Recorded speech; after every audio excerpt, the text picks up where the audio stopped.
Is it really just sensationalism that we point out that ancient history is absolutely replete with inaccuracies, and the fact that there is evidence all over the planet pointing to our conclusion that we are in fact from a civilization so ancient that it makes the ancient Sumerians and Egyptians look like modern cultures?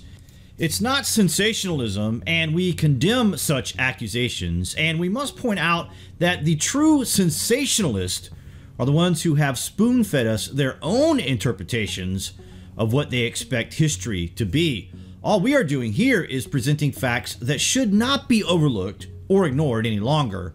We all need to have access to this evidence as we weigh up the true meaning and timeline of ancient history. Wait till you hear this. In the ancient Qumran text, the Great Sphinx is referred to as the Rakma, which is patiently waiting for the day of the destroyer. But what exactly does the word Rakma mean, and how do we know it to be in reference to the Sphinx? Well, in ancient Egypt mythology, the father of the gods, sun god, and protector of mankind was Ra. So the term sun god is fairly self-explanatory, or is it? Emanuel Velikovsky, who was an author of several controversial books reinterpreting ancient historical events, points out that in ancient times, the word sun was sometimes used to refer to a different planet altogether. A planet which exploded many thousands of years ago in a nova-like burst of brilliant light and earned from Chaldean astronomers the name Alap Shemus, Star of the Sun.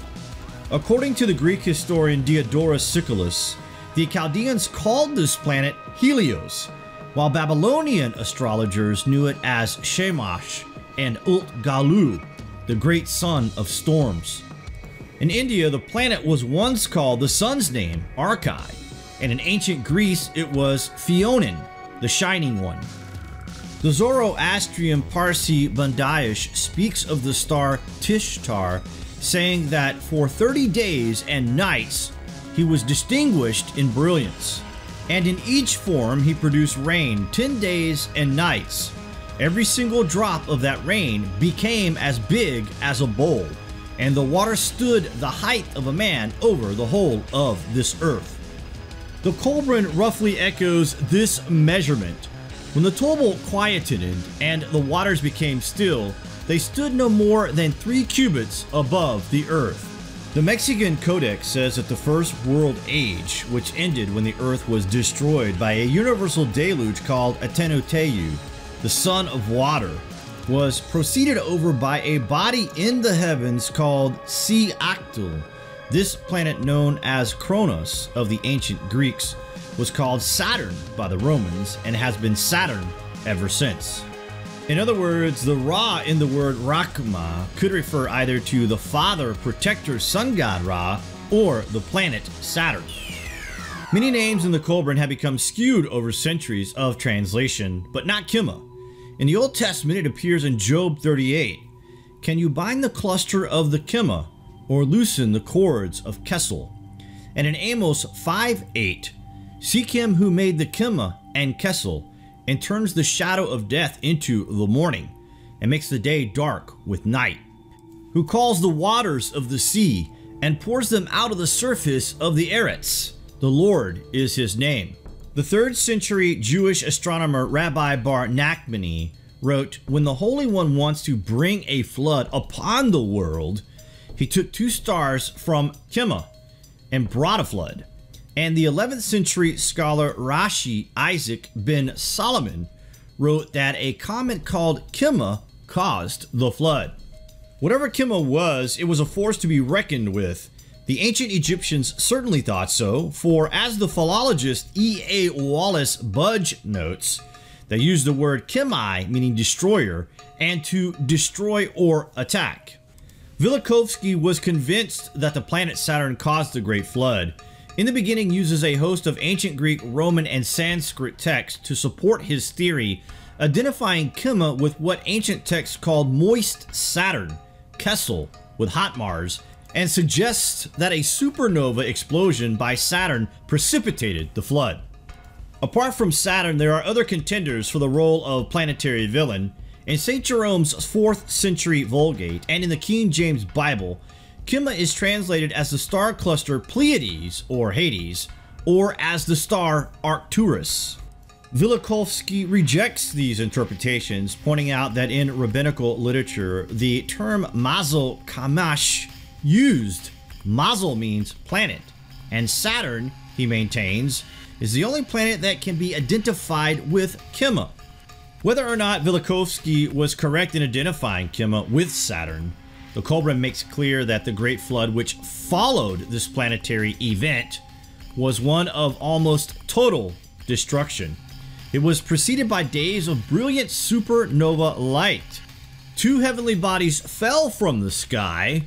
One of them belched forth fire and hot stones and a vile smoke. It covered the whole sky above, and the meeting place of earth and heaven could no longer be seen. The stars in the heavens were loosened from their places, so they dashed about in confusion. There was a revolt on high. A new ruler appeared there and swept across the sky in majesty. This cosmic chaos turned day into night and triggered earthquakes, whirlwinds, thunder, lightning, and volcanic activity, accompanied by a terrific noise in the heavens above, followed by great heat and bitter cold. Then the earth was bombarded with water from two different directions, from above the earth's atmosphere and extraterrestrial torrents. The floodgates of heaven were opened, the pillars of heaven were broken and fell down to earth. The sky vault was rent and broken, and from below in gigantic bursts, the foundations of earth were broken apart. The surrounding waters poured over the land and broke upon the mountains. Changes in the world's ancient calendars suggest this heavenly chaos caused a change in Earth's orbit. At some point in the ancient times, the Hindu Aryans, the Babylonians, the Egyptians, the Mayans, the Mexicans, the Incas, and the Chinese all amended their calendars from 360 to 365 and a half days. The writer Richard Mooney suggests in Colony Earth that an alteration in Earth's distance from the Sun and its orbital position would account for the difference in the length of the year. If Earth had been jolted out of its previously held orbital position, the Moon also would have been affected. The change would have affected the Earth-Moon system. Since the Moon is a smaller body than Earth, and the distances between them much smaller than between the Earth and the Sun, the differences would have been even more noticeable in the case of the Earth-Moon system than in the case of the Earth-Sun system. Was this the kind of shift that the Sphinx early warning system might have picked up on its sensor? The Kolbrin states that the Earth has been completely destroyed twice in human memory, once by fire and once partially by water. The destruction by water was, it says, the lesser destruction. So when Kima, an eruption of heavenly bodies from either Saturn or a star cluster, fell to Earth, it brought about the second worst disaster in our planet's history and spelt unimaginable terror for mankind. What is interesting here is how close Rakma, father of Kima, is to the Sphinx's later Arab name Abu Hal, father of Terra. Could Rakma be an extremely ancient name for the Sphinx? If it was, then as human memory of the terrible event of the catastrophe dimmed over thousands of years, Rakma might have become simply father of Terra. Whatever the answer is, whatever the truth may be, we are certain the Sphinx is older than anything we have yet to come up with. It was built to last and as a warning system at Giza, an astronomical clock that we are as yet to fully understand. What do you guys think of this anyway? This is part 3 in our Sphinx mini-series, and if you've missed the first 2 episodes, then please go and check those out. These videos are based on decades of research from people like Graham Hancock. We will leave links below to these sources, guys, so please be sure to go and check that out and help spread the word. Part 4 to follow. We hope you are enjoying these videos. Comments below, and remember, the ways by which we arrive at knowledge are hardly less wonderful than the discovery of these things themselves. And also that by now it's 100 years since Darwin achieved his victory over the book of Genesis. Now it is a little bit difficult to go back and to say, well, the story is not exactly so.